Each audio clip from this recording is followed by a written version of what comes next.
Hola, ¿qué tal a todos? Yo soy Angie Dicom y les doy la bienvenida a este nuevo Soliloquio Time. El día de hoy vamos a hablar nuevamente de Chihaya Furu, pero hoy no venimos con el tema de las parejas.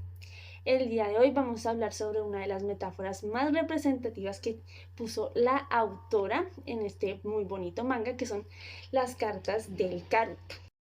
Estas cartas del Karuta negras representan los conflictos emocionales que tiene cada uno de nuestros personajes. Que tenga yo entendido, no alcanzaron a aparecer bien en el anime. Solo para Taichi y medio pudimos verlos en Chihaya. Pero para el caso de Arata no vimos sus cartas negras. Así que durante este video vamos a ver qué representan esas cartas, en qué momento aparecieron y cómo lograron estos personajes regresar a la limpieza de sus cartas del Karuta. Así que sin más, comencemos. Hablemos del lado oscuro del Karuta en Chihaya Furu. En Chihaya Furu, a lo largo de la historia, nos muestra lo tensionante y exigente que es practicar un deporte a nivel profesional. Y aunque el Karuta no requiere un estado físico propiamente fuerte, entre comillas, sí exige una estabilidad anímica y mental que hace que su práctica como disciplina sea de gran impacto. Bien, ya que el Karuta exige mucha concentración y aguante, esto influye en la salud mental del deportista. De hecho, en casi todos los deportes. Pero hablando especialmente del Karuta aplicado a nuestros protagonistas, su estado mental estuvo afectado en muchas ocasiones, siendo las más fuertes representadas en las cartas negras del Karuta. Veamos en qué momentos aparecen estas cartas negras del Karuta para cada uno de nuestros protagonistas. Para Taichi, sus cartas negras aparecieron en un momento donde se sentía un gran conflicto mental consigo mismo. Por más que lo intentaba, no conseguía aceptarse a sí mismo. Sumado a esto, el rechazo de Chihaya aumentó su desapego hacia su propio ser. Taichi recupera sus cartas limpias cuando se entiende y se acepta a sí mismo. Para Chihaya, las cartas negras llegaron cuando por fin se percató de su entorno, cuando logró ver quién estaba a su lado y cómo ella no valoró a quien le cuidaba. También llegaron para reflejar su confusión ante su percepción del deporte y cómo éste influye directamente en su vida personal. Regresaron las cartas limpias para ella cuando aceptó que aún con talento, sin personas que te den ánimo, apoyo y fuerza, poco importa ser el mejor. Y para Arata, las cartas negras llegaron en su duelo en semifinales contra Taichi. Esto podría ser spoiler porque esto ya es muy adelante de la adaptación del anime, así que no alcanzamos a verlos en el anime. Así que si aún todavía no vas al día con el manga y no has pasado por este momento, pues te sugiero que primero vayas a terminar de leer el manga, que están saliendo ya capítulos en español ya traducidos, y luego vuelvas a continuar con esta mini explicación de este fenómeno. Decía, para Arata, las cartas negras llegaron en su duelo en las semifinales contra Taichi, cuando se encontró él con un Arata odioso y arrogante, incapaz de aceptar que su mejor amigo podía llegar a su nivel. Para Arata, sentir desprecio hacia Taichi, y esto es completamente textual porque durante el duelo Arata textualmente dice desprecio a Taichi.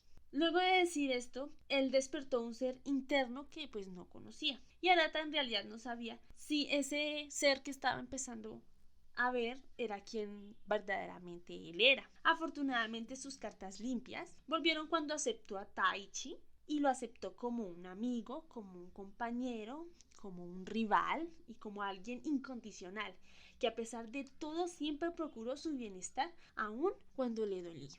Todos estos fenómenos, por un lado el de Taichi, que lo vemos por el lado de la baja autoestima, y por el lado de Chihaya y Arata lo vemos por el lado de la soberbia. Tanto Chihaya como Arata tienen un problema de que son supremamente altivos. Para ellos es muy difícil considerar a alguien una persona que esté en su nivel, hablando específicamente del Karuta. ¿Por qué?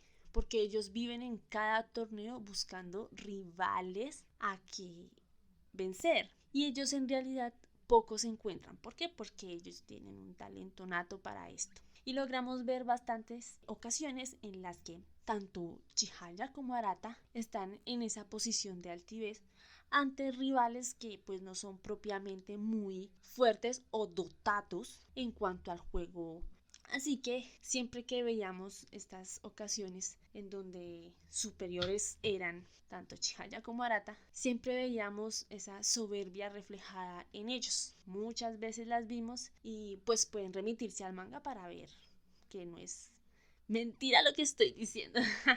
Ahora, creo que estos procesos de conflicto mental que tienen estos personajes son muy importantes para lograr su evolución como personas, tanto emocional como socialmente hablando. Para Taichi fue muy importante tener este proceso de alejamiento de Chihaya y del club del Karuta. ¿Por qué? Porque el irse a entrenar con el Meijin actual del momento le ayudó a encontrarse a sí mismo, a encontrar esas habilidades que según él no tenía, pero que sí tenía, y le ayudó a tener más confianza en sí mismo, ¿no? A pesar de que en teoría lo tiene todo, aún con eso le hacía falta algo dentro de su estabilidad emocional. Y durante ese proceso de distancia logró encontrarse a sí mismo. Para cuando volvió al grupo y para cuando volvió con Chihaya y con Arata, ya se sentía en paz, ya tenía confianza en sí mismo. Así que lo que sea que pasara ya no le iba a afectar tanto.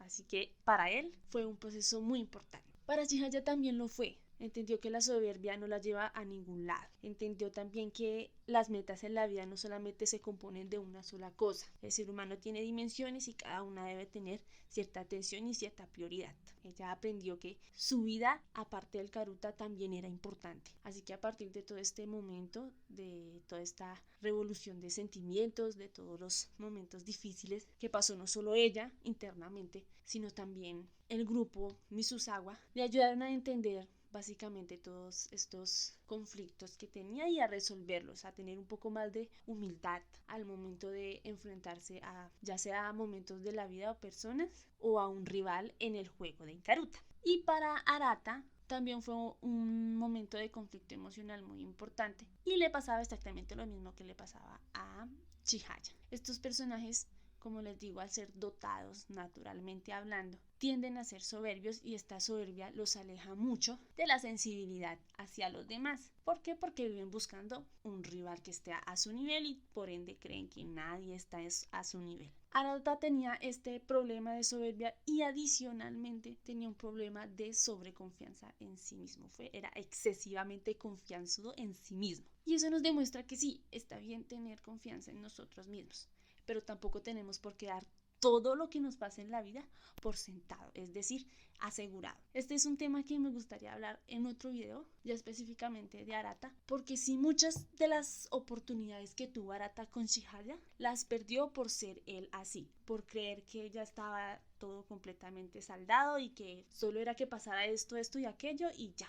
Es decir, que no requería tanto de su esfuerzo, sino que naturalmente para él, por ser él, se daba. Fue muy importante para él reconocer a Taichi, reconocer que podía ser su rival, reconocer que Chihaya también podía ser su rival, que estaban a su nivel y que eran importantes no solo como jugadores, no solo como grupos, sino también como personas y como amigos. Ahí él pudo tener paz consigo mismo y quitarle ese estigma que tenía sobre Taichi, porque mucho de la mala percepción que tenía Arata se la puso él mismo sin darle la oportunidad a Taichi de reivindicarse aún con los errores que había cometido cuando estaban más pequeños. Así que tanto para el uno como para el otro era importante pasar por este momento de conflicto mental para poder llegar a tener una paz y una tranquilidad entre los tres y consigo mismo cada uno. Así la autora nos explica cómo en ocasiones sacrificamos cosas importantes por llegar a una meta. Si te gustó este video, una forma muy bonita de demostrármelo es dejándome un like, compartiendo este video con tus amigos que tal vez pueda que les guste también Chihaya Furu igual que a mí, habiendo debate sano en los comentarios y suscribiéndote a mi canal para así poder seguir creciendo. Yo soy Angie y les digo sayonara.